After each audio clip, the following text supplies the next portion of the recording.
बिस्मिल्लाहिर्रहमानिर्रहीम सल्लल्लाहु अलैहि वसल्लम अल्लाहुम्मा रब्बि ज़िदनी इल्मा सल्लल्लाहु अलैहि वसल्लम आमीन. Circles lecture 2. Before starting this lecture, this is the advice for everyone, for me, for everyone, be positive. Important concepts. Today I will discuss some important concepts regarding the circles. Number 1, if A, B and C are joined to form a triangle with ABC is 90 degree. This is very important. Angle B is 90 degree. So then AC, this AC will be the diameter of the circle. This is the rough sketch of this situation. A, B and C are on the circumference, given that B is 90 degree. According to the property of the circle, right angle in semicircle, if any angle is 90 degree on the circumference, then these two endpoints A and C are the diameter of the circle. Hence we can say AB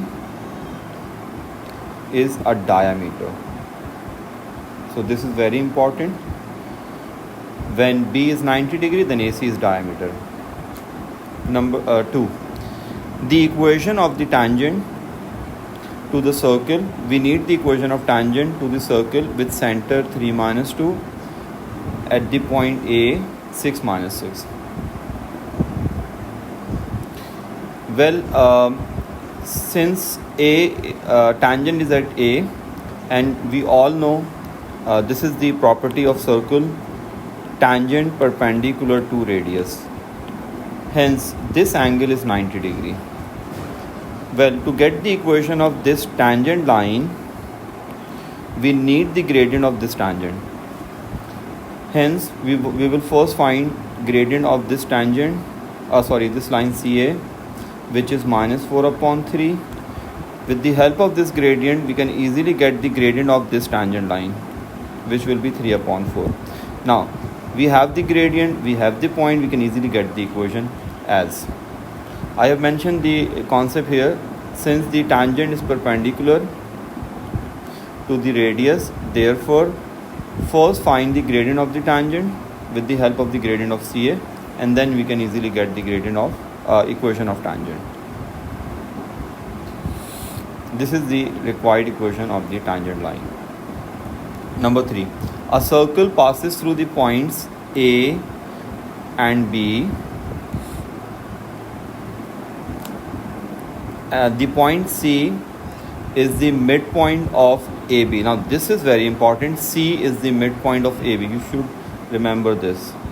This will very help you to solve this type of question. C is the midpoint.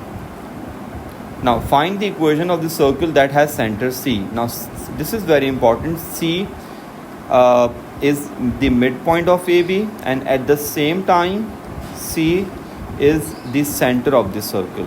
Now C has two characteristics. C is the midpoint of AB and C is the center of the circle. Now since C is the center of the circle, therefore AB will be the diameter of the circle. So when AB is diameter, you can easily get the equation of circle. First you need C, and you can get C by taking the midpoint of AB. So we can get C by taking the midpoint of AB, by finding the midpoint of AB, and we can easily get R by finding the distance CA or CB, and after that we can easily get the equation of the circle. Be good with everyone. I will discuss the solutions of important questions in the next lecture. Allah Hafiz.